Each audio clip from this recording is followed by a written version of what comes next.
ಜೈ ಗುರು ಸಚ್ಚಿದಾನಂದ ಕಾಮುಕರ ಶಾಸ್ತ್ರ. ಜೈ ಗುರು ಹೆಟ್ ಗುರುದೇವ. ಜೈ ಭಗವಾನ್ ಬಾಹುಬಲಿ. ಓಂ ಹ್ರೀಂ ಹ್ರೂಂ ಹ್ರೌಂ. ಕಡಿಗೆ ಎಲ್ಲಿಗೆ ಬಂದ್ ನೋಡ್ರಿ ನಮ್ಮ ಬಾಳೆವ ಅಂತೀನಿ. ಸನ್ಯಾಸಿ ಆಯ್ಕಾಸ ಸಂಸಾರಕ್ಕೆ ಆಗ್ಬೇಕಂತ ಏಕಾಸ ಈ ಕಪ್ನಿ ವಿಷಯ ಹಾಕೊಂಡ್ ಬಂದೀನಿ. ಇದರೇ ನಮ್ ಲಗ್ನ ಮಾಡ್ದಿತ್ತು ಇನ್ ಹಿಂಗ ಸುಡಗಾಡ ಕಳಿಸ್ತೈತು ಎಂಬಲ್ಲ ಅಂತೀನಿ. ಒಂದ್ ವೇಳೆ ಹಿಂಗ ನಾ ಸತ್ರ ನಮಗ್ ಮೋಕ್ಷ ಸಿಗಂಗಿಲ್ರಿ. ನಮ್ಮನ್ನ ಹೊರಕ ಹೋಗ್ಯಾಕ ಯಾರು ಬರುದಿಲ್ಲ. ಕಡಿಗೆ ಇದ ಪಂಚಾಯತ್ ಯಾರು ಒಂದು ಕೂಲ್ನೆ ತಪ್ಕೊಂಡು ಹೋಗಿ ಅರ್ಧ ಸುಟ್ಟು ಕಾಸ ಬಂದ್ ಬಿಡ್ತಾರ. ಆದ್ರೂ ನಾ ಮಗ ಸತ್ರನು ಸುಮ್ಮನೆ ಇರೋ ಮಗನ ಅಲ್ಲ. ಯಾವೂರಿ ಆಗಿ ಆ ಸಿದ್ದರಾಮಪ್ಪನ ಮಗಳನ್ನ ಮದುವೆ ಆಗ್ಬೇಕಂತ ಮಾಡೀನಿ. ಆ ಹೆಣ್ಣಿನ ಸಲುವಾಗಿ ಅಖಂಡ 12 ವರ್ಷ ಅನ್ನ ನೀರ ಬಿಟ್ಟ ಬರೀ ಶಿವಾಜಿನ ಇಡ್ಲಿ ಪುರಿ ಬಜಿದಿಂದ ಈ ನಮನಿ ಯೋಗ ಶಕ್ತಿ ಪಡ್ಕೊಂಡು ಬಂದೀನಿ. ಗುರುವಿನಿಂದ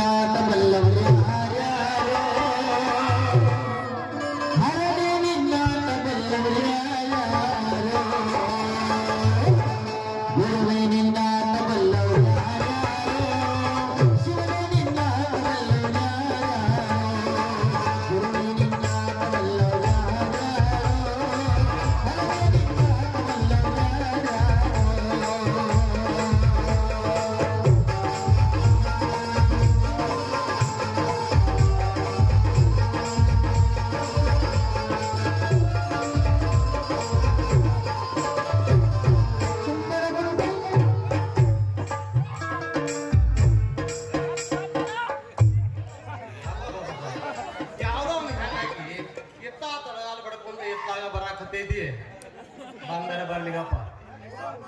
ಓಂ ಹ್ರೀಂ ಹ್ರೂಂ ಹ್ರೌಂ. ಜೈ ಚಂಡಿಕೇಶ್ವರಿ ಚಂದನ ಪತ್ನಿ. ಜೈ ಯಗಣ ಬಂ ಬಂ ಬಂ ಬಂ ಬಂ ಬೋಲೆ ಶಂಭೋ ಶಂಕರ. ಅಯ್ಯ ನಮ್ಮೂರಿಗೆ ಯಾರೋ ದೊಡ್ಡ ಸ್ವಾಮಿಗಳು ಬಂದಾರ ನೋಡ್ರಿ. ಯಾಕಂದ್ರೆ ಯಾವ ಸ್ವಾಮಿಗಳು? ನಮ್ದು ಕೈಲಾಸರ ಚನ್ನೇಶ್ವರ ಅಂತ ಭಕ್ತರೇ. ಮತ್ತ ಅಲ್ಲೇ ನೆಗದ್ ಬಿಡ್ಬೇಕು. ಇಲ್ಲಿ ಯಾಕೆ ಬಂದಿ?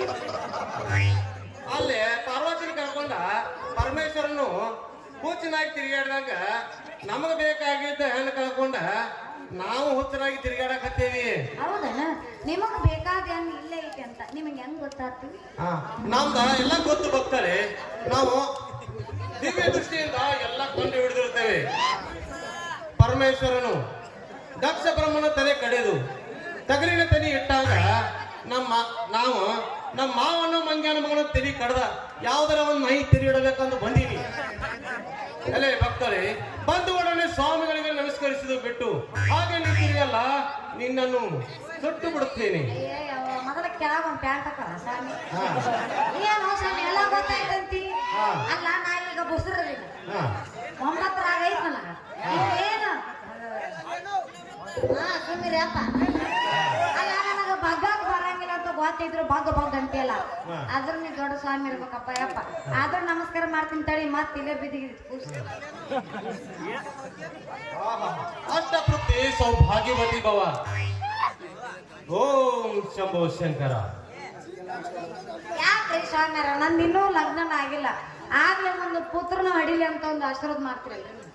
ಹಾ ಅಂದ್ರ ಇದ ಡೂಪ್ಲಿಕೇಟ್ ಪರ್ಸೆಂಟ್ ಅಂತ ನನಗೆಲ್ಲ ಗೊತ್ತು ಭಕ್ತಳೆ. ನೀ ಹೊಟ್ಟಿಗೆ ತೆಲುಗು ಕಟ್ಕೊಂಡ್ ಬಂದ್ಕಸ ನಾಟಕ ಮಾಡತ್ತೀನಿ ಅನ್ನೋದು ಗೊತ್ತಾಗೈತಿ. ನಿಮಗೆ ಹೆಂಗ್ ಗೊತ್ತಾತ್ರಿ ನಾ ಸುಳ್ಳು ಹೇಳಿದ್ದೆ? ನಮ್ಗ ಎಲ್ಲ ಗೊತ್ತು ಭಕ್ತಳೆ.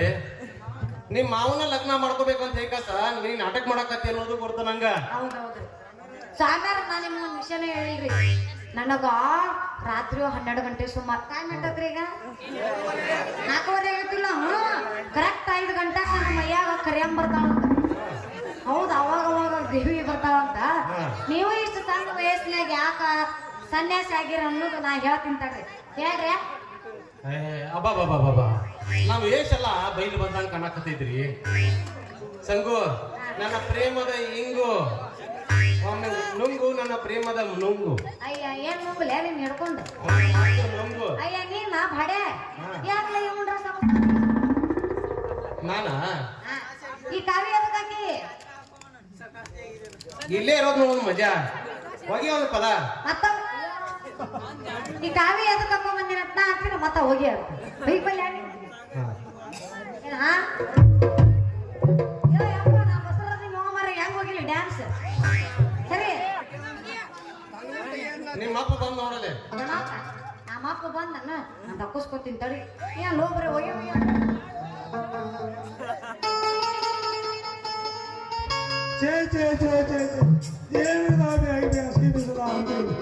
ನಾವು ಹೋಗಿ ಉಂಡು ಮಣಿಂದ್ರೆ ಬರೋದ್ರಾಗ ರಗಳಾಗಿ ಹೋದ್ರಿ ನನ್ನ ಮಗಳು ಚಿಗಿರಿ ಮರಿದಂಗ ಐದ್ರಿ ನನಗಿಂತ ಮುಂದೆ ಬಸ್ ಸ್ಟ್ಯಾಂಡ್ ಹೋಗೈತಿ ನೋಡ್ರಿ ಹೆಂಗಾರ ಗೊತ್ತಾಗದಾಗ ಚೆನ್ನ ಗೊತ್ತಾಗದಾಗ ಆಟೋ ಸಾಹೇಬಿಂದ ಜೋಡಿ ಲಗ್ನ ಮಾಡ್ಕೊಂಡ್ ಬಂದ್ರ ಆತ ನೋಡ್ರಿ ಇಲ್ಲದ್ರ ಚೆನ್ನ 4 ಪದ್ಮಾಸ್ನಲ್ರಿ ಅವ ಓಂ ಭ್ರೀಂ ರಾಂ ರೂಂ ಅಲೇ ಸಿದ್ರಾಮ ಶಂಭೋ ಶಂಕರ ಯಾವ್ರೇ ಸಾಮಾನ್ಯ ಮಗ ಅಲ ಮಗನೇ ಸಿದ್ರಾಮ ಬಂದು ಉಡನೆ ಸ್ವಾಮಿಗಳಿಗೆ ನಮಸ್ಕರಿಸಿದ ಬಿಟ್ಟು ಹಾಗೆ ನಿಂತಿರಿವಲ್ಲ ನಿನ್ನನ್ನು ಕೊಟ್ಟು ಬಿಡುತ್ತೇನೆ.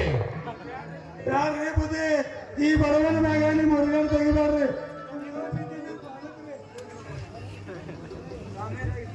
ಸ್ವಾಮ್ಯಾರ ನಮ್ ಎತ್ತಾಗ ಒಂದು ಹುಡಿ ಮುಗಿದ್ರೆ ನೋಡಿದ್ರಣ ಅಲೇ ಸಿದ್ರಾಮ ಎದುರಿಗೆ ಬಂದರೆ ಹೆಂಗಸರನ್ನು ಕಣ್ಣೆತ್ತಿ ನೋಡುವುದಿಲ್ಲ ಈ ಸನ್ಯಾಸಿ, ಎದುರಿಗೆ ಬಂದರೆ ಮಾತನಾಡಿಸಿದ ಬಿಡುವುದಿಲ್ಲ ಈ ಚೆನ್ನೇಸಿ.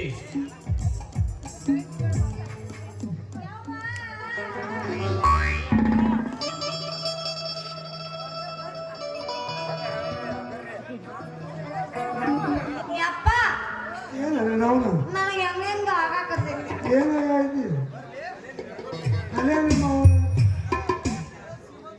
ನೀ ಎಲ್ಲಿಂದ ಹಾಕಿ ಹಂಗ ಬಂದು ಕೇಳಾಕತ್ತೇನ ಯಪ್ಪ ಇತ್ತಲಾಗಿ ಅರ್ಧ ತಾಸಪ್ಪ ಬರೀ ಒಂದು ನಮೂನೆ ವಾತಿ ವಾತಿ ಯಪ್ಪ ಬರೇ ವಾಂತಿ ವಾಂತಕೈತಿ ಹುಣಸಿ ಗಿಡ ತಿನ್ಬೇಕಾಕೈತಿ ಹ್ಞೂ ಯಾಕಂತ ಕೇಳ್ತಿಲ್ಲ ನಾ ಅಲ್ಲಿಂದ ಬರಾಕತ್ತಿದ್ದೆ ತಲೆ ಚಕ್ರ ಬಂದು ಕೆಳಗ್ ಬಿದ್ದು ಬಿಟ್ಟೆ ಮಠದ ಹತ್ರ ಈ ಸ್ವಾಮಿ ಅದಲ್ಲ ನಾನು ಕರ್ಕೊಂಡ್ ಬಂದಿದ್ಬಿಟ್ಟು ಯಪ್ಪ ಸ್ವಾಮ್ಯಾರ್ರಿ ನೀವು ದೊಡ್ಡವ್ರಿ ನನ್ನ ಮಗಳ ಪ್ರಾಣ ಉಳಿಸಿರಿ ಅಂದ್ಮೇಲೆ ಪೂರ್ತಿ ಆರಾಮ ಆರಾಮ ಮಾಡ್ರಿ ಪೂರ್ತಿ ಆರಾಮ್ ಮಾಡಾಕ ಮಗನ ಇದ ಬಸ್ಸಿಗೆ ಹೋಗ ಮಗನ ಇದ ಆದ್ರ ಮಂತ್ರ ಹಾಕಿ ಈ ಹೊಟ್ಟೆಗಿರೋ ಗಟ್ಟಿ ಗಟ್ಟಿನ ತೆಗ್ದೀನಿ. ನೀ ನಾ ಹೇಳ್ದಂಗ ಕೇಳ್ಬೇಕಷ್ಟ ಈಗ.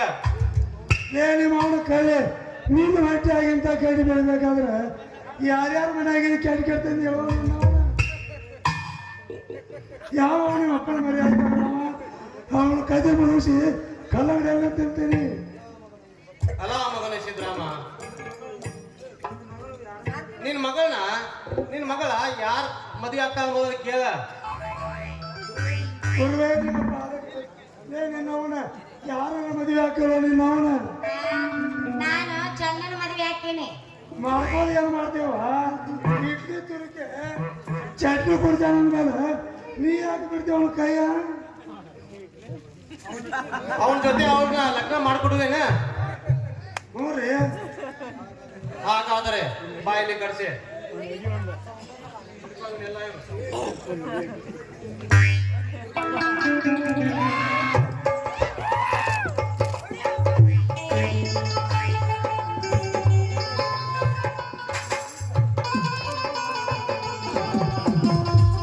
ಗುರುವೇ ಸಿದ್ದೇಶ ಸಿದ್ಧ ಸಿದ್ದೇಶ ಅಂತ ಹೇಗಾಸ ಮಂತ್ರ ಜಪಿಸ. ಗುರುವೇ ಚೆನ್ನೇಶ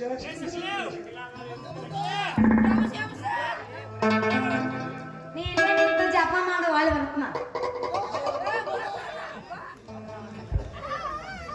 ಅಲೇ ಅವನ ಈ ತೆಲುಗು ನನ್ನಂತ ಕೆಲಸ ಬಂದ್ರಿ ಎತ್ತಾಗೋದ್ರಿ ಸ್ವಾಮಿಯರ ಅಂತೇಳಿ ಏನಾದ್ರೂ ನನ್ನ ಮಗಳನ್ನ ಮಂತ್ರ ಮಾಡಿ ಹೊಡ್ಕೊಂಬಂದು ಹೋದ್ರೆ ನೋಡ್ರಿ. ಅಲೇ ಇವನು ಈ ತೆಲುಗು ನನ್ನಂತ ಹೆಂಗ್ ಬಂದು ನೋಡ್ರಿ. ಇದೆಲ್ಲ ಚೆನ್ನದ ಪವಾಡದ. ನಾವು ಊರಾಗಿದ್ದಾಗ ಇಷ್ಟೊತ್ತೆಲ್ಲ ನಡ್ಸ್ಲೋತ್ ನಡ್ಸ್ಯಾರ ನೋಡ್ರಿ. ಆಗ್ಲಾಗ ಇವತ್ತು ನಾನು ಊರಿಗೆ ಹೊಂಟೇನಿ ಬಂದ್ರಿಂದ ವಿಚಾರ್ತೇನೆ.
ಸಮಯದಲ್ಲಿ ಬರುತ್ತೇನೆ ಸಿದ್ದರಾಮ. ಇದುವರೆಗೂ ಅವನು ಬರುವುದರೊಳಗಾಗಿ ನನ್ನ ಮನವಿ ಎಂಬ ಮಾರಿಯನ್ನು ಏನಾದರೂ ಉಪಾಯ ಮಾಡಿ ಮನೆಯಿಂದ ಹೊರಗಟ್ಟಬೇಕು.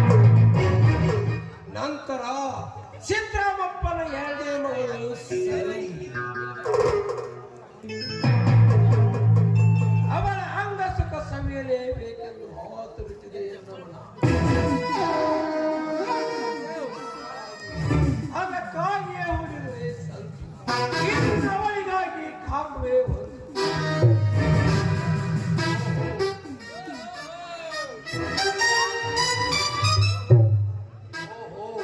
ನನ್ನ ಕಳ್ಳನ ಕಾರಸ್ಥಳಕ್ಕೆ ಸರಿಯಾದ ವ್ಯಕ್ತಿ ಭಗತ್ ಸಿಂಗ್ ಬರಲಿ.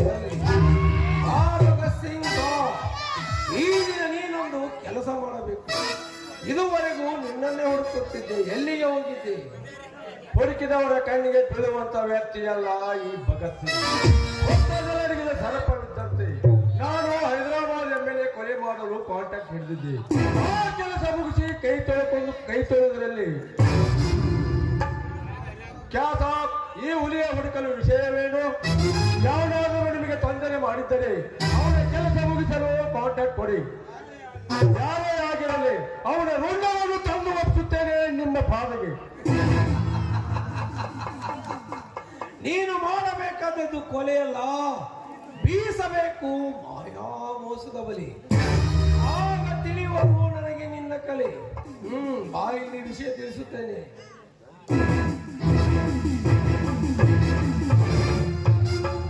ಓಕೆ, ಈ ಕೆಲಸ ಮಾಡಿದರೆ ನನಗೆ ದೊರಕುವ ಹಣ 50,000. ಓಕೆ,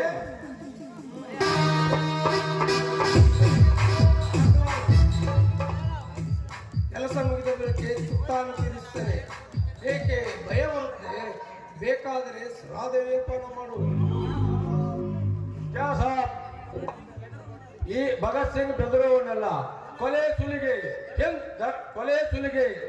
ದರೋಡೆ ಎಂತ ಕೆಲಸಗಳಿಗೆ ಎತ್ತಿದ ಕೈ ಇದು. ಇದು ಜುಜುಬಿ ಕೆಲಸ.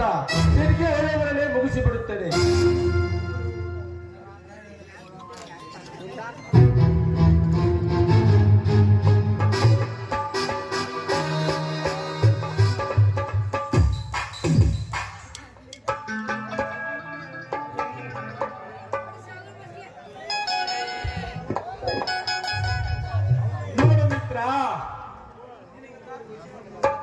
ನಿನಗೆಲ್ಲ ಇದುವರೆಗೂ ನಡೆದ ವಿಷಯ ಎಲ್ಲ ತಿಳಿಸಿದ್ದೇನೆ.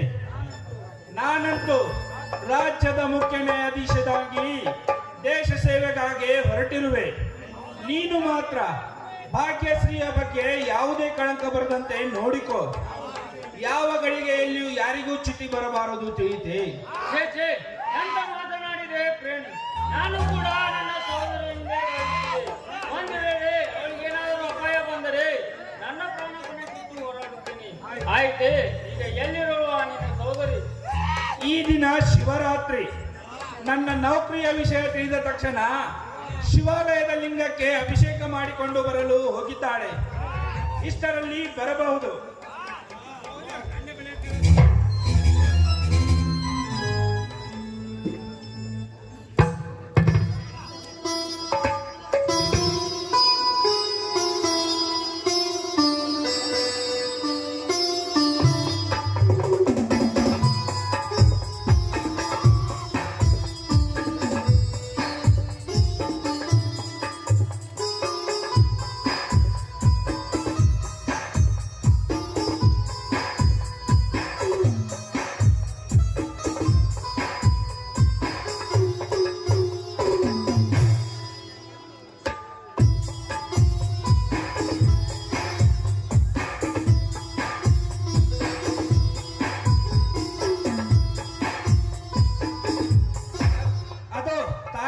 ಬಂದೇ ಬಿಟ್ಟರು. ಎಲ್ಲ ಲಗೇಜ್ ತೆಗೆದುಕೊಂಡು ರೆಡಿಯಾಗಿ ಹೊರಟಿ ಬಿಟ್ಟೇನಿಲ್ಲ. ಈ ನಿನ್ನ ತಂಗಿ ಶ್ರೀರಕ್ಷೆ ಸದಾ ನಿನಗಿರಲಿ. ತೆಗೆದುಕೊಳ್ಳೋಣ ಪ್ರಸಾದ.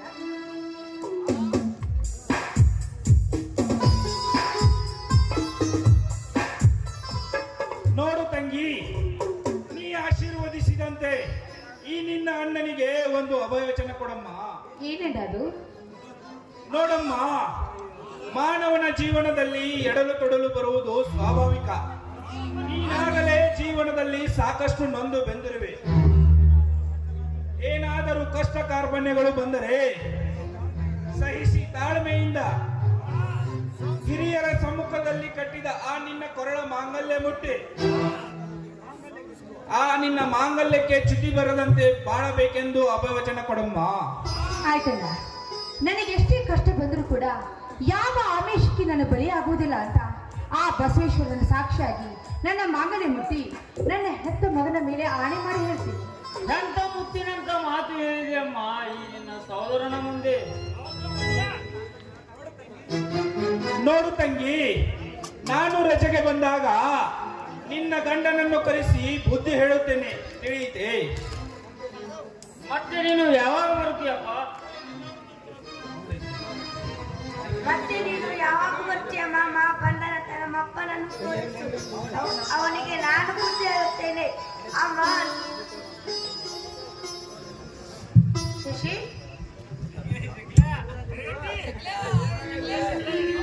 ಶಶಿ, ನೀನಿನ್ನು ಚಿಕ್ಕವನು, ಹಾಗೆಲ್ಲ ಮಾತಾಡಬಾರ್ದು.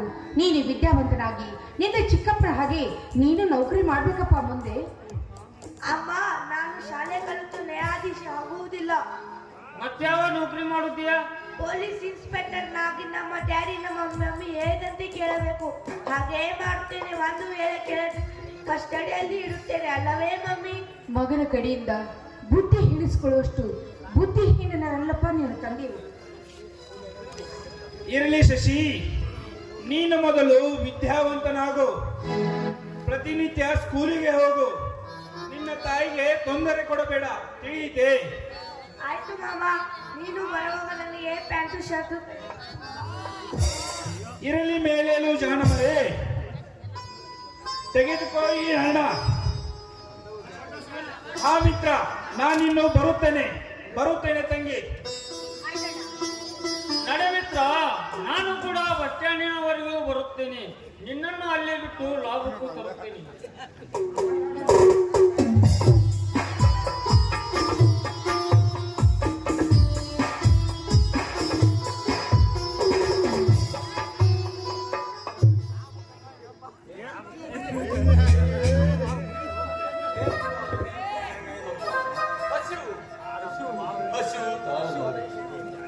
ಸಂಕಟ ತಾಳಲಾರೆ.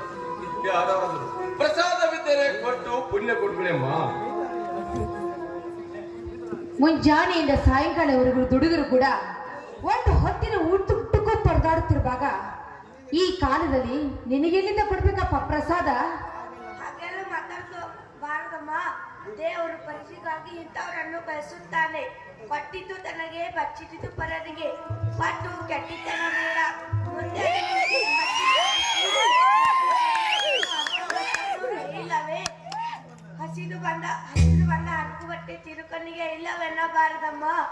ಶಾಲೆಯಲ್ಲಿ ಮಧ್ಯಾಹ್ನ ಊಟದ ಸಲುವಾಗಿ ನೀನು ಕಟ್ಟಿಟ್ಟ ಬುದ್ಧಿ ಹಾಗೇ ಇದೆ. ಶಶಿ, ಮನೆಯಿಂದ ತಂದ ಅನ್ನ ದಾರಿ ಹೋಗ್ರಿಗೆ ಕೊಡ್ತಾ ಇದ್ಯಾ? ಸಾಯಂಕಾಲ ಸ್ಕೂಲ್ ಬಿಟ್ಟು ಮನೆಗೆ ಬಾ, ಸರಿಯಾಗಿ ಬುದ್ಧಿ ಕಲಿಸ್ತೀನಿ. ಬಂದ ನಂತರ ಸುಳ್ಳು ಹೇಳಿ ಬಯಸುತ್ತೇನೆ. ತೆಗೆದುಕೋ ಚಪ್ಪ ಅಂತ. ಬೇಡ ಹರಿ, ನನಗೋಸ್ಕರ ನಿನ್ನ ತಾಯಿಯಿಂದ ಏಕೆ ಬೀಸ್ಕೊಳ್ವೆ? ಬೇಡಪ್ಪ, ನಾನು ಮುದುಕ, ಹಸಿದು ತಡೆದುಕೊಳ್ಳುವ ಶಕ್ತಿ ನನಗಿದೆಯಪ್ಪ. ನೀನು ಬದುಕಿ ಬಾಳಬೇಕಾದವನು. ಬೇಡ ಹರಿ, ಬೇಡ.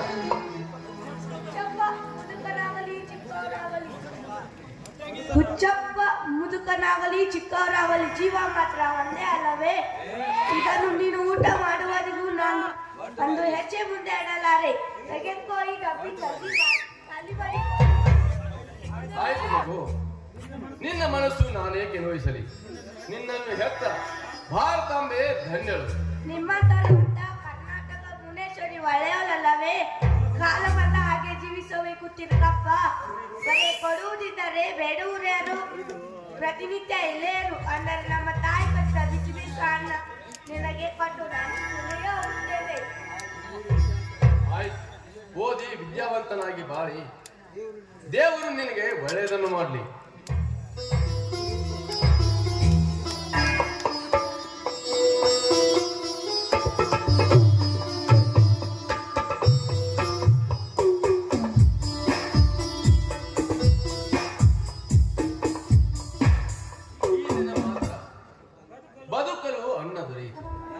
ಯಾರಾದರೂ ಹಮಾಲಿ ಮಾಡಲು ಕರೆದರೆ ಗಟ್ಟಿಯಾಯ್ತು ಈ ಬಡ ಜೀವ.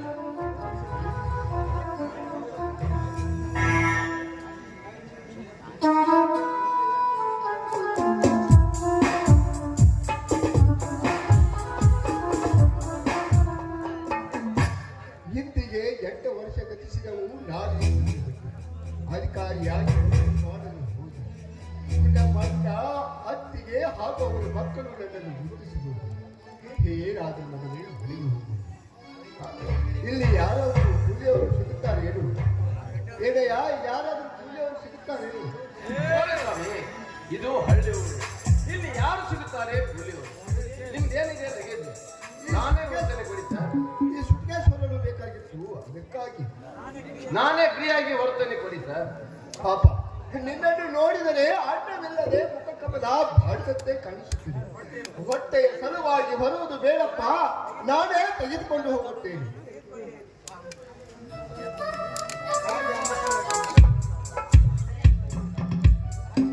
ಹಾಗೆ ಅನ್ಯಾಯವಾಗಿ ಇನ್ನೊಬ್ಬರ ಹಣದಿಂದ ಜೀವನ ಸಾಗಿಸಬಾರದು ಸರ್.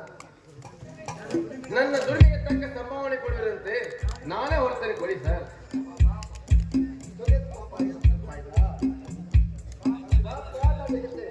ನಿಧಾನವಾಗಿ ಬಾರಪ್ಪ.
ಯಾರವನು ಬಿದ್ದುಕೊಂಡಿರುವವನು?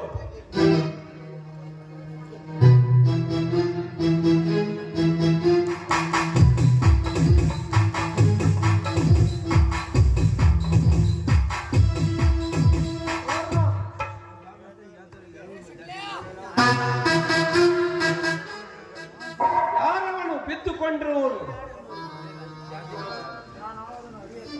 ಸ್ವಾಮಿ, ನಾನು ಯಾವುದನ್ನು ಅರಿಯದು ಸ್ವಾಮಿ.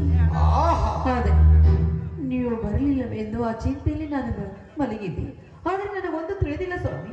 ಆಹಾ, ನಟನೆಯನ್ನು ಸರಿಯಾಗಿ ಪಾಠ ಮಾಡಿದ ನಾಟ್ಯ ರಾಣಿ. ನಾನು ಊರಲ್ಲಿಲ್ಲವೆನ್ನುವುದನ್ನು ತಿಳಿದು ನಾನು ಬರುವ ಪೂರ್ವದಲ್ಲಿ ಪರಿಣಯ ನಿಮಿತ್ತ ಮುಗಿಸಿಕೊಂಡು ನಾ ಬಂದ ಮೇಲೆ ಏನು ಅರಿಯದಂತೆ ಹಸುಳಿನ ನಡೆ ಜಾರಿ. ಸ್ವಾಮಿ, ನೋಡಿ ಸ್ವಾಮಿ, ನಾನು ನಿಮ್ಮ ಪಾದ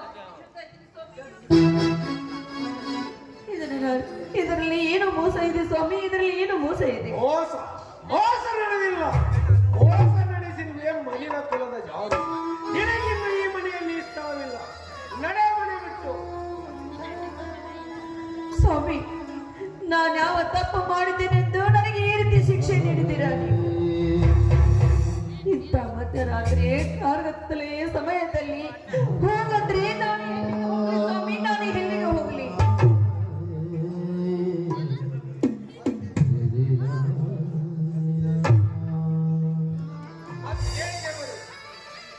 ನನ್ನ ಕಣ್ಣಿಗೆ ಮುಖ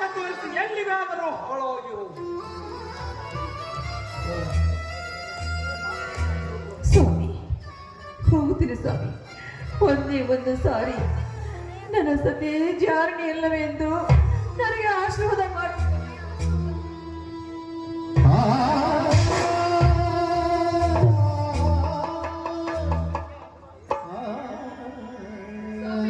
ಏಕೆ ಎಲ್ಲಿಗಾದರೂ ಹಾಳಾಗಿ ಹೋಗು.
ಬೀಸುತ್ತಿರುವ ಬಲೆಯಲ್ಲಿ ಎಲ್ಲ ಮಾನವ ಪ್ರಾಣಿಗಳು ನಾಶ ಹೊಂದಲೇಬೇಕು. ಈ ನಾಗರಾಜನ ವಿಷದ ಸೇಡು ಈ ಮನೆಯಲ್ಲಿ ಎಲ್ಲರಿಗೂ ಬಂತು ಕೇಳು. ಪೀಡೆಗಳೆಲ್ಲ ತೊಲಗಿದವು. ಈ ಮನೆಯ ಸರ್ವಾಧಿಕಾರಕ್ಕೆ ನಾನೇ ರಾಜ. ಇನ್ನು ನನ್ನ ಕನಸಿನ ರಾಣಿ ಭಾಗ್ಯಾಸಿ ನೀನೆಲ್ಲಿದ್ದರೂ ನನ್ನವನಾಗಲೇಬೇಕು.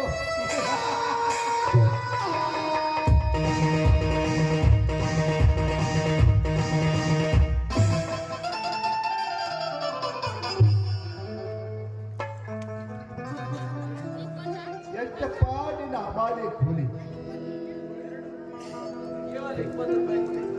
ಕೇವಲ 20 ರೂಪಾಯಿ ಕೊಡಿ ಸರ್. ಪರವಾಗಿಲ್ಲ, ತೆಗೆದುಕೊಂಡು ಹೋಗು. ಜಾಸ್ತಿ ಬೇಡ ಸರ್, ಕೇವಲ ನನ್ನ ದುಡಿಮೆ 20 ರೂಪಾಯಿ ಅಷ್ಟೇ. ಪರವಾಗಿಲ್ಲ, ತೆಗೆದುಕೊಂಡು ಹೋಗು. ಅಣ್ಣ ಅಣ್ಣ, ಅತ್ತಿಗೆ ಮಳೆ ಹೋಗು. ಮನೆಯಲ್ಲಿ ಯಾರು ಇರಲಿಲ್ಲ.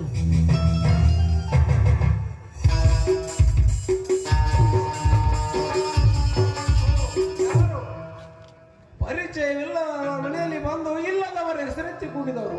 ಓಹೋ, ಹಳೆಯ ಪ್ರೇಯಸನ್ನು ಹುಡುಕಿಕೊಂಡು ಬಂದ ಪ್ರೇಮಶೇಖರ.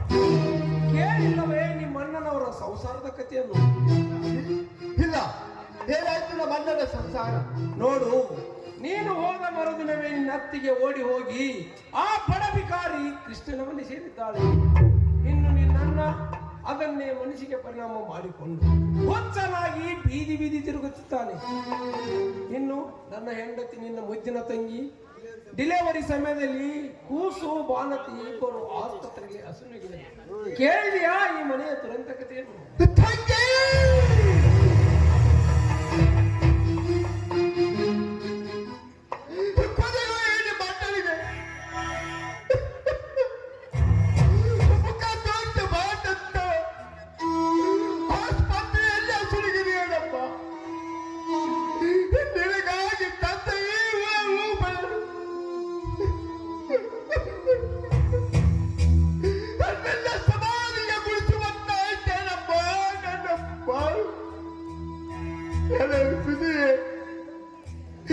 ಮಮತೆಯಿಂದ ಪದವಿ ಸೋಮಶೇಖರನಿಗೆ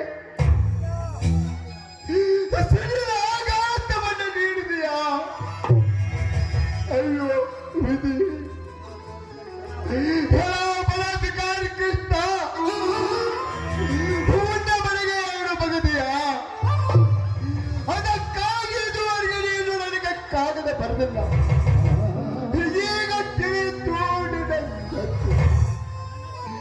ಅರೇ ಕೃಷ್ಣ, ಈ ಸೋಮಶೇಖರ ಸೇಡಿನ ಚೋಳೆಯಿಂದ ನನ್ನನ್ನು ಸುಡದೆ ಬಿಡಲಾರ. ಇದೋ ಬಂದಿದ್ದ ಹಿಂದೆ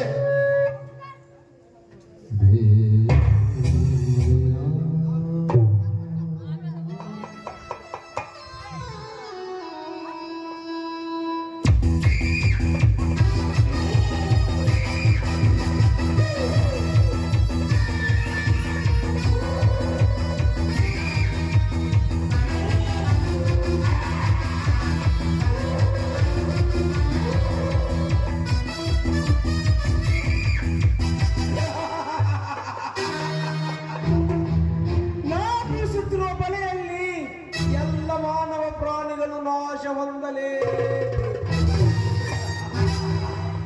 ಆಸೆ ಮತ್ತು ಅವಸರದಿಂದ ಬಂದ ಸೋಮಶೇಖರನ ಮನಸ್ಸಿಗೆ ನೆಡುವಂತೆ ವಿಷ ಬೀಜ ಬಿದ್ದಿದೆ. ಮುಂದೆ ಹೀಗೆ ಸಾಗಲಿ ನಾ ರಚಿಸಿದ ನಾಟಕ.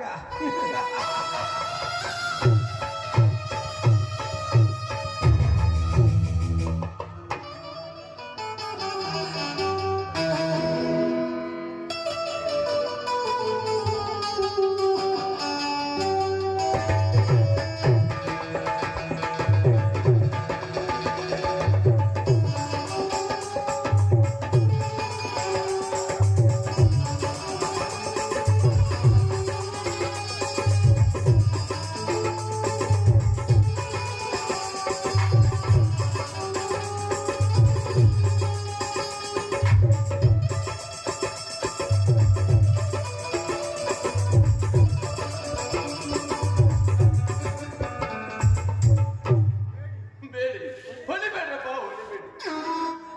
ನಾನು ಹುಚ್ಚನಲ್ಲ, ನನ್ನನ್ನು ಜೀವಿಸ್ಲಿಕ್ಕೆ ಬಿಡಿ. ಅನ್ನ ನೀಡಿ, ಅಮ್ಮ, ಅಣ್ಣ, ಅಪ್ಪ, ದಯಾನಂದ, ಏನಾಯಿತು ಎಂದು ನಿನ್ನ ಬಾಳು? ಹಿಂದೊಮ್ಮೆ ಅಗರ್ಭ ಶ್ರೀಮಂತ, ಹಾರಗಳ ಮೇಲೆ ಹಾರ, ತುರಾಯಿಗಳ ಮೇಲೆ ತುರಾಯಿ ಜನ ಅರ್ಪಿಸುತ್ತಿದ್ದರು. ಇಂದು ಅದೇ ಜನರಿಂದ ಕಲ್ಲುಗಳ ಸುರಿಮಳೆ, ಹುಚ್ಚ ಕಳ್ಳನೆನ್ನುವ ಅಪವಾದ ಬೇರೆ, ಚಾಟಿಯ ಏಟುಗಳು. ನಂಬಿ ನನ್ನವರನ್ನವರು ಯಾರೂ ಇಲ್ಲವೇ ಈ ಸಮಾಜದಲ್ಲಿ? ನೀನೊಬ್ಬ ಪರದೇಶಿ ಅಲ್ಲ, ನಾ ಪರದೇಶಿ ಅಲ್ಲ. ಸಾಕಷ್ಟು ಜನ ನನ್ನಂತವರೇ ಈ ಜಗತ್ತಿನಲ್ಲಿಯೇ ಇದ್ದಾರೆ. ಅವರೆಲ್ಲರೂ ನನ್ನ ಬಾಂಧವರು. ಹಾಗಾದರೆ ನಾನು ಪರದೇಶಿ ಅಲ್ಲ, ನಾನೊಬ್ಬ ಹುಚ್ಚ ಅಲ್ಲ, ನಾ ಹುಚ್ಚನಲ್ಲ, ನಾ ಹುಚ್ಚನಾದ. ಜಗದ ಪರಿವೆ ಇಲ್ಲದೆ ಕಲ್ಲು ಮಣ್ಣುಗಳನ್ನು ತಿನ್ನುವರು ಹುಚ್ಚರು,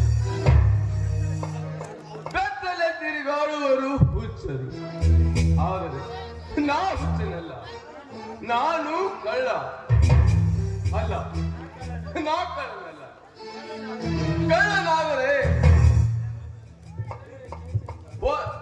ರೈಲ್ವೆ ಸ್ಟೇಷನ್ ಬಸ್ ಸ್ಟ್ಯಾಂಡ್ ನಲ್ಲಿ ಜೇಬು ಕತ್ತರಿಸುವರು ಕಳ್ಳರು. ಪೊಲೀಸ್ ಸ್ಟೇಷನ್ ನಲ್ಲಿ ಅವರ ಫೋಟೋ ಇರುತ್ತದೆ, ಅವರು ಕಳ್ಳರು. ದಯಾನಂದ ಕಳ್ಳನಾಗಿದ್ದರೆ 8,000 ಹಣ 8 ವರ್ಷದ ಹಿಂದೆ ನಿನ್ನ ತಲೆದಿಂಬಿನಡಿ ಇರುತ್ತಿರಲಿಲ್ಲ ಅಂದಾಗ ನಾನು ಕಳ್ಳನಲ್ಲ, ಅಲ್ಲ, ನಾ ಕಳ್ಳನಲ್ಲ. ವಿಧಿಯ ವಿರಾಟ ಸ್ವರೂಪಕ್ಕೆ ಸಿಲುಕಿದ ಮನುಷ್ಯ ಅಂದಾಗ ನನಗೀಗ ಬಿದ್ದ ಮುಸುರಿಯೇ ಅನ್ನ, ಕಣ್ಣೀರುವೇ ನೀರು, ನೆಲವೇ ಹಾಸಿಗೆ, ಆಕಾಶವೇ ಹೊದಿಕೆ. ನಾನೊಬ್ಬ ದೊಡ್ಡ ರಾಜ.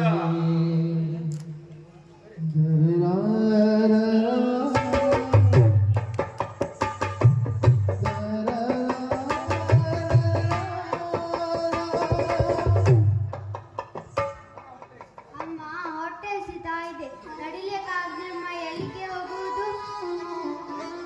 ಕಂದ, ನಾವು ಹೋಗಿ ಸೇರಬೇಕಾದ ಜಾಗ ಬಹು ದೂರವಿದೆಯಪ್ಪ. ಅಯ್ಯೋ, ಏನು ಕಂದ, ನಿನ್ನ ಮೈಯಲ್ಲಿ ತುಂಬಾ ಜ್ವರ ಇದೆಯಲ್ಲ. ಏನು ಮಾಡಲಿ ಈಗ ನಾನು? ನನ್ನ ಕಂದನ ಕಟ್ಟಿಕೊಂಡು ನಾನೇನು ಮಾಡಲಿ?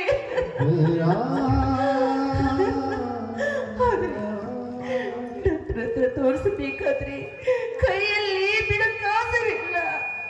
ಅಯ್ಯೋ ದೇವರೇ, ನನ್ನ ಮಗನನ್ನು ಕಾಪಾಡು ದೇವರೇ, ನನ್ನ ಮಗನನ್ನು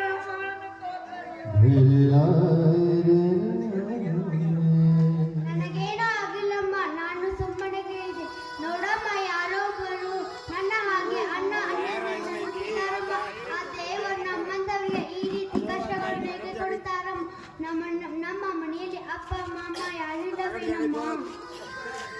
ಇದ್ದಾರೆ ಮಗು, ಎಲ್ಲರೂ ಇದ್ದಾರೆ. ಆದ್ರೆ ನಮ್ಮಿಂದ ಬಹುದೂರ ಹೋಗಿದ್ದಾರೆ ಕಂದ, ಬಹುದೂರ ಹೋಗಿದ್ದಾರೆ.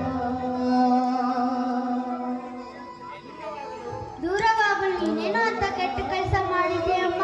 ಬೇಕಾದ್ರೆ ನಮ್ಮಪ್ಪ ಸಿಟ್ಟಾಗಲಿ ಸತ್ತು ಹೋಗಲಿ, ನಿನ್ನ ಅಣ್ಣದಿರಾದರೂ ನಿನ್ನನ್ನು ಅಪ್ಪಿ ಮನೆಗೆ ಕರೆದುಕೊಂಡು ಹೋಗಲಿಲ್ಲೇನಮ್ಮ.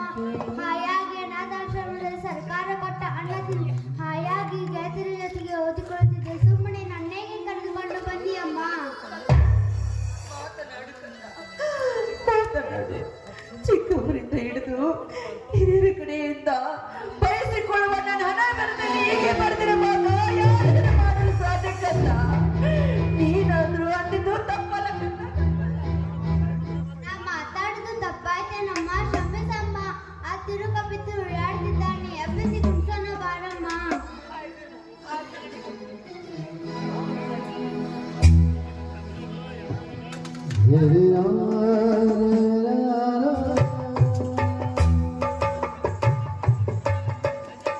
ಯಾರಪ್ಪ ನೀನು? ಈ ರೀತಿ ತಿರುಗರಂತೆ ಭಿಕ್ಷೆ ಬೇಡಲು ಅನ್ನ ಅನ್ನ ಎಂದು ಚೀರಿ ನರಳುತ್ತಾ ಇದೆಯಲ್ಲ. ನಿನಗೆ ಯಾರು ದಿಕ್ಕಿವಿಲ್ಲವಿಲ್ಲ, ನಿಮಗೆ ಯಾರು ದಿಕ್ಕಿಲ್ವಾ? ನೋಡಮ್ಮ, ಈ ಜಗತ್ತೇ ನನ್ನ ಮನೆ, ಈ ಸಮಾಜದ ಜನರೇ ನನ್ನ ಬಂಧು ಬಾಂಧವರು. ಆದರೆ ಉಳಿಯುವ ಛಲವು ಒಂದೇ, ನಡೆಯುವ ದಾರಿಯೂ ಒಂದೇ, ಸುಡುವ ಅಗ್ನಿಯೂ ಒಂದೇ. ಈ ಮಾನವರು ಹುಟ್ಟಿ ಬರುವ ಹೊಲಸು ದಾರಿಯೂ ಒಂದೇ. ನಡುವೆ ನೇಮ ನಿತ್ಯ ಜಾತಿ ಮತವೇ ಕೈಯ ಸರ್ವದ್ದು ಎಂದು ಹೇಳಿದ್ದಾನೆ. ಆದರೆ ಅಂತ ಮಹಾತ್ಮನನ್ನೇ ಹೊಳೆ ಹಾಯಿಸಿ ಬಿಟ್ಟಿದ್ದಾನೆ ಈ ಮಾನವ. ನೋಡಮ್ಮ, ನಾನು ಸಂಸಾರವೆಂಬ ಸಾಗರದಲ್ಲಿ ತೊಳಗಿ ತೊಳಗಿ ಮುಳುಗಿ ಬಂದ ಬಡ ಜೀವಿ. ಆದರೆ ನೀನಾರಮ್ಮ. ಅಮ್ಮ, ಇವನನ್ನು ನೋಡಿದರೆ ತುಂಬಾ ಭಯ ಬರುತ್ತಿದೆ. ಹುಚ್ಚ ಎನ್ನುವ ಹಾಗೆ ಕಾಣುತ್ತಾನೆ. ಬಾ. ಹಾಗೆಲ್ಲ ಮಾತನಾಡಬಾರದಪ್ಪ. ಇವನು ನಮ್ಮ ಹಾಗೆ ಕಷ್ಟದಲ್ಲಿ ಕೈ ತೊಳೆದಿದ್ದಾನೆ, ಹೊಟ್ಟೆ ಪಾಡಿಗಾಗಿ ಭಿಕ್ಷೆ ಬೇಡುತ್ತಿದ್ದಾನೆ. ಆದರೆ ಯಾರೇನು ಮಾಡುವುದು? ನಮ್ಮ ಹಾಗೆ ಈ ರೀತಿ ಹೇಳಬೇಕಾದ್ರೆ ಇದರಂತೆ ನಮಗೆ ಎಷ್ಟು ಕಷ್ಟಗಳು ಬಂದರೂ ಬರಬಹುದು ಕಲ್ಲ. ಅಮ್ಮ, ಪಾಪ ಈ ಹಸು ಬಂದನನ್ನು ಕರೆದುಕೊಂಡು ಈ ಸುಡು ಬಿಸಿಲಿನಲ್ಲಿ ಎಲ್ಲಿಗೆ ಕರೆದುಕೊಂಡು ಹೋಗುತ್ತದೆ? ಕರೆದುಕೊಳ್ಳಲು ಮನೆಯಲ್ಲಿ ಯಾರು ಇಲ್ವೇನಮ್ಮ? ಹೇಳಿದರೆ ಅದೊಂದು ದುರಂತದ ಕತೆ. ಹಾಗಾದ್ರೆ ನಿಮ್ಮ ಹಾಗೆ ಎಲ್ಲರನ್ನು ಕಳೆದುಕೊಂಡಿನಪ್ಪ. ಯಾರ್ಗ ಬಟ್ಟಿಯ ತಿರುಗಿಯಪ್ಪ ನಾನು. ಹಾಗಾದರೆ ನೀನು ಹೇಗೆ ಜೀವನ ಸಾಗಿಸುತ್ತಿರುವಮ್ಮ ಈ ಪುಟ್ಟ ಮಗು ಕರೆದುಕೊಂಡು? 9 ತಿಂಗಳು ಹೊತ್ತು ಎಂದು ಜೋಪಾನ ಮಾಡದಂತೆ ಸಾಕಷ್ಟು ಜನ ಪುಣ್ಯಾತ್ಮರು ಇದ್ದಾರೆ ಈ ಜಗದಲ್ಲಿ. ಅಂದಾಗೆ ಭಿಕ್ಷೆ ಬೇಡಿ ನಾನು ಅಮ್ಮ, ಹೊಟ್ಟೆ ಹಸಿತಾ ಇದೆ. ಶ್ರೀಮಂತರ ಮಕ್ಕಳು ಬ್ರೆಡ್ ಬಿಸ್ಕಿಟ್ ತಿಂದು ನಾಯಿಗೆ ಎಸೆಯುತ್ತಿದ್ದಾರಮ್ಮ. ಅದನ್ನು ಕೊಡಿಸಮ್ಮ, ಹಸಿವೆ ಆಗಿದೆ, ತಿನ್ನುತ್ತೇನೆ. ರೇಖಾ ರೇಖಾ ರೇಖಾ, ನೀನು ಮಾತನಾಡುವ ರೀತಿ ನೋಡಿದರೆ ನನಗೆ ದುಃಖ ಹೊರಗೆ ಬರ್ತದೆ ಕಂದ, ಬರ್ತದೆ. ಹಾಗೆಲ್ಲ ಮಾತನಾಡಬಾರದು.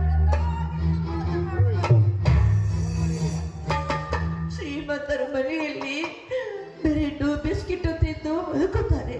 ಆದ್ರೆ ಆ ರೀತಿ ತಿಂದು ಬದುಕುವಷ್ಟು ಶಕ್ತಿ ನಾವು ದೇವರು ನಮಗೆ ಕೊಟ್ಟಿಲ್ಲ ಕಂದ, ಕೊಟ್ಟಿಲ್ಲ. ಹಳಿಸಿದ ಅನ್ನ ರೊಟ್ಟಿ ಮುಸುರೆ ತಿಂದು ಯಾವ ಗುಡಿಯಲ್ಲಿ ಬದುಕಿಕೊಳ್ಳುವ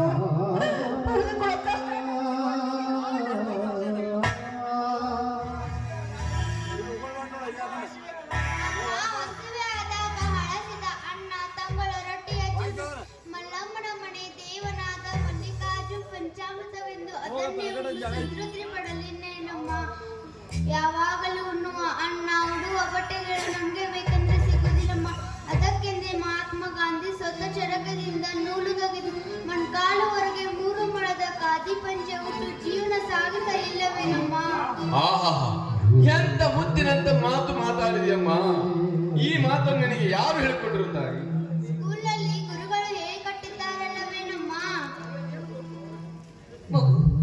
ನನಗೇನು ಗೊತ್ತಮ್ಮ, ನಾನು ಹಿಂದೆ ಸಾರುವುದೇ ನನಗೆ ಗೊತ್ತಿಲ್ಲ. ಅಮ್ಮ ಹೋಗ್ಲಿ, ನಾನೊಂದು ಮಾತು ಹೇಳ್ತೇನೆ, ಕೇಳ್ತೀನಮ್ಮ. ಕೇಳಣ್ಣ, ಒಳ್ಳೆಯದಾದ್ರೆ ನಿನ್ನ ಮಾತನ್ನು ನಾನು ಕೇಳುತ್ತೇನೆ. ನೋಡಮ್ಮ, ನೀನು ನನ್ನ ಹಿಂದೆ ಬಂದರೆ ನಿನ್ನನ್ನು ರಾಣಿ ಹಾಗೆ ನೋಡಿಕೊಳ್ಳುತ್ತೇನೆ. ಏಯ್, ಏನಂದು ತಿರುಗ ನನ್ನನ್ನು ರಾಣಿಯಾಗಿ ನೋಡಿಕೊಳ್ತೀನಿ ಹೇಳ್ತಾ ಇದೆಯಲ್ಲ, ತಿರುಕೊಳ್ಳುತ್ತವನಿಗೆ. ಅಯ್ಯೋ ನಿಲ್ಲಮ್ಮ, ಇಲ್ಲಿ ಕೇಳಮ್ಮ. ಮತ್ತೊಂದು ಕೆಟ್ಟ ಅಪವಾದ ಹೊರಿಸಿ ಹೋಗಬೇಡಮ್ಮ ಈ ತಿರುಕನಿಗೆ. ನಾನು ಹೇಳಿದ್ದು ಹಾಗೆಲ್ಲಮ್ಮ. ಈಗಿನ ಕಾಲದಲ್ಲಿ ಒಂಟಿಯನ್ನು ಸಿಕ್ಕರೆ ಏನು ಹೇಳ್ತಿದೆ ಈ ಸಮಾಜ? ಏನ್ ಹೇಳ್ತಿದ್ಯಪ್ಪ? ನೋಡಮ್ಮ, ನೀನು ಧನಿಕರ ಬಾಗಿಲ ಮುಂದೆ ಹೋಗಿ ನಿಂತಾಗ ಹಸಿವೆ ಆಗಿದೆ ಎಂದು ಅನ್ನ ನೀಡಿ ಎಂದು ಕೇಳಿದಾಗ ಧನಿಕರು ಏನು ನಿನಗೆ ಹಸಿವೆ ಆಗಿದೆ ಎಂದು ನಿನ್ನ ಹರಕು ಬಟ್ಟೆಯಲ್ಲಿ ಎದ್ದು ಕಾಣುವ ಅಂಗಾಂಗಗಳನ್ನು ನೋಡಿ ನಿನಗೆ ಅನ್ನ ಕೊಡುವೆನೆಂದು ಮನೆಯಲ್ಲಿ ಕರೆದುಕೊಂಡು ಹೋಗಿ ಶೀಲಾರ್ನ ಮಾಡಿ ಹೊಟ್ಟೆ ಮುಂದೆ ಮಾಡಿ ಕಳಿಸುತ್ತದೆ ಅಮ್ಮ ಈ ಸಮಾಜ. ಅದಕ್ಕಾಗಿ ನೀನು ನನ್ನ ಹಿಂದೆ ಬಂದರೆ ನನ್ನ ಒಡ ಹುಟ್ಟಿದ ಸಹೋದರಿಯಂತೆ ಕಾಣುತ್ತೇನಮ್ಮ.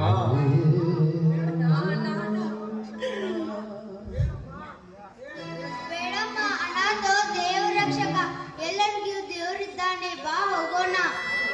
ಅನಾಥ ದೇವ ರಕ್ಷಕನಲ್ಲ ಮಗು, ದೇವ ದುರ್ಬಲ ಘಾತುಕ.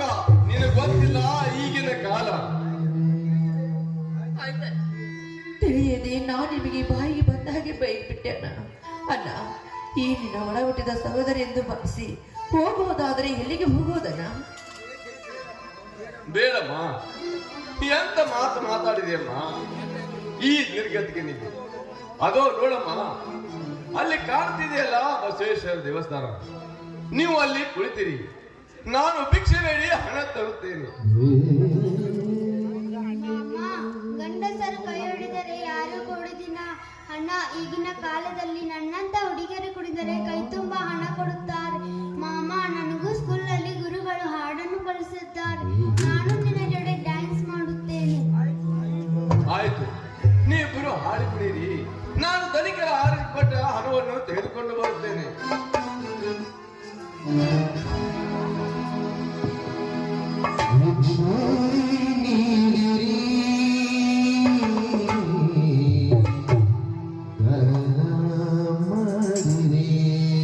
ಯಾರಾದ್ರೂ ಪುಣ್ಯ ಕಟ್ಟಿಕೊಳ್ಳಿ, ನನ್ನ ಕಂದನಿಗೆ ನನ್ನ ಮಗನಿಗೆ ತುಂಬಾ ಹಸಿವಾಗಿದೆ. ಯಾರಾದ್ರೂ ನನಗೆ ಭಿಕ್ಷೆ ನೀಡಿ ಅಣ್ಣ, ಯಾರಾದ್ರೂ ಭಿಕ್ಷೆ ನೀಡಿ ನನ್ನ ಕಂದನಿಗೆ. ಭಿಕ್ಷೆ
ಸಿನಿಮಾ ತಾರೆ ಮಹಾರಾಷ್ಟ್ರ ಅಲ್ವೇ ಅದಕ್ಕೆ ಕೊಟ್ಟಿದ್ದಾರೆ.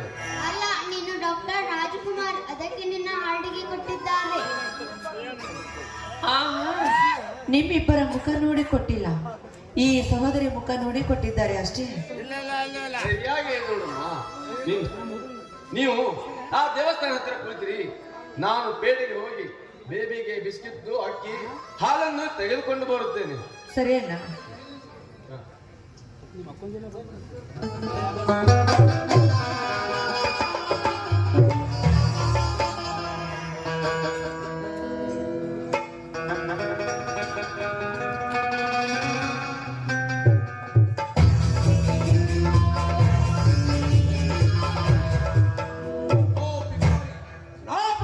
ಬರುವ ದಾರಿಯಲ್ಲಿ ಅಡ್ಡ ನಿಂತಿರುವಲ್ಲ, ನಾನು ಬಂದದ್ದು ಗೊತ್ತಾಗಲಿಲ್ಲ. ಓ ಮಗನೇ, ನೋಡಿ ಸರ್, ಇದು ಸಾರ್ವಜನಿಕ ರಸ್ತೆ. ಇಲ್ಲಿ 1000 ಜನ ಹೋಗುತ್ತಾರೆ, 1000 ಜನ ಬರುತ್ತಾರೆ. ಬೇಕಾದ್ರೆ ನೀವು ನಿಮ್ಮ ಸ್ವಂತ ರಸ್ತೆಯಲ್ಲಿ ಓಡಾಡಿಕೊಳ್ಳಿ. ಇದು ಸ್ವತಂತ್ರ ಪಡೆದ ರಾಷ್ಟ್ರ. ಏನು? ಇಲ್ಲಿ ಪ್ರತಿಯೊಬ್ಬರಿಗೂ ಸಮಾನವಾದ ಹಕ್ಕಿದೆ. ಏನು? ತಿರುಗಿ ತಿಂದು ಜೀವಿಸುವ ಬಡ ಭಿಕಾರಿಗಳಿಗೆ ಎಷ್ಟೊಂದು ಸೊಕ್ಕೆ. ಓಹೋ, ನೀನು ನನ್ನ ಮಾವನೆಂಬ ಆ ಜನ್ಮವಿದೆ, ನೀನಿನ್ನೂ ಜೀವಿಸಿರುವೆಯಾ? ನೋಡು, ಮುಂದೆ ನಾನು ಚುನಾವಣೆಗೆ ನಿಲ್ಲುವಂತಹ ವ್ಯಕ್ತಿ. ನಿನ್ನಂತವನ ಅಳಿಯಲೆಂದು ಹೇಳಿಕೊಂಡರೆ ಬರುವ ಓಟುಗಳು ಕೂಡ ಬರ್ಲಿಕ್ಕಿಲ್ಲ. ತೆಗೆದುಕೋ ಈ ಹಣ, ಊರು ಬಿಟ್ಟು ಎಲ್ಲಿಗಾದರೂ ಹಾಳಾಗಿ ಹೋಗು. ನಾಗರಾಜ್, ಈ ಹಣವೆಂದರೆ ಹಾಳೆ ರೂಪದ ಸೂಳೆ. ಯಾರಲ್ಲಿ ನಿಲ್ಲುವುದಿಲ್ಲ ಈ ಹಾಳೆ.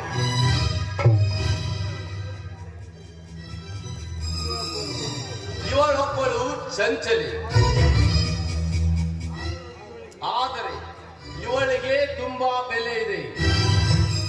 ಜಾತ್ರೆಯಲ್ಲಿ ನಮ್ಮಂತ ಭಿಕ್ಷುಕರು ಕೈ ಚಾಚುವುದು ಇವಳಿಗಾಗಿ. ಮಾನವಂತ ಮಹಿಳೆ ಮತಗೆಟ್ಟು ವೇಶ್ಯಾವಾಟಿಕೆ ಇಳಿಯುವುದು ಇವಳಿಗಾಗಿ. ದೊಡ್ಡ ದೊಡ್ಡ ಶ್ರೀಮಂತರು ಸರ್ಕಾರದ ಕಣ್ಣಿಗೆ ಮಣ್ಣೆರಚಿ ನಂಬರ್ 2 ವ್ಯವಹಾರ ಮಾಡುವುದು ಇವಳಿಗಾಗಿ. ಕಳವು ಮಾಡುವುದು ಇವಳಿಗಾಗಿ, ಕೊಲೆ ಮಾಡುವುದು ಇವಳಿಗಾಗಿ, ಕೊನೆಗೆ ಜೈಲು ಸೇರುವುದು ಇವಳಿಗಾಗಿ. ಈ ಲಕ್ಷ್ಮಿ ಒಳ್ಳೆಯವಳಲ್ಲ ನಾಗರಾಜ್. ಈ ಲಕ್ಷ್ಮಿ ಕೂಡಿಟ್ಟವಳು ಬಿಟ್ಟು ಕದ್ದವನ ಹಿಂದೆ ಓಡಿ ಹೋಗುತ್ತಾಳೆ. ಇವಳನ್ನು ನೆಚ್ಚಿದವಳು ಯಾರು ಬದುಕಿರುವುದಿಲ್ಲ. ನಮಗೆ ಎಷ್ಟು ಬೇಕು ಅಷ್ಟು ಭಿಕ್ಷೆ ಬೇಡಿ ತಿಂದಾದರೂ ಚಿಂತೆ ಇಲ್ಲ. ಇಂಥ ಫಲಸ್ವರೂಪದ ಹಣ ನನಗೆ ಬೇಕಾಗಿಲ್ಲ. ಇದನ್ನು ನೀನೇ ಇಟ್ಟುಕೋ.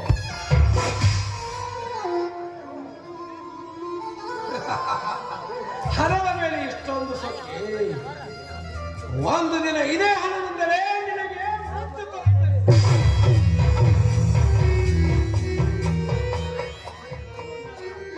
ಥು, ನರ ರಾಕ್ಷಸ, ಎಷ್ಟು ಸೊಕ್ಕಿನಿಂದ ಮೆರೆಯುತ್ತಿದೆಯಲ್ಲ. ಇವನಿಗೇನಾದರೂ ಬುದ್ಧಿ ಕಲಿಸಬೇಕೆಂದರೆ ನನ್ನ ತಂಗಿಯ ಬಾಳು ಹಾಳಾಗುತ್ತದೆ. ಅವಳಾದರೂ ಸುಖವಾಗಿದ್ದಾಳಲ್ಲ, ಅಷ್ಟೇ ಸಾಕು. ಇಲ್ಲದಿದ್ದರೆ ತವರವನು ಇದ್ದರೂ ತಪ್ಪಲಿ ಆಗಿ ಬಿಡುತ್ತಾಳೆ ನನ್ನ ತಂಗಿ.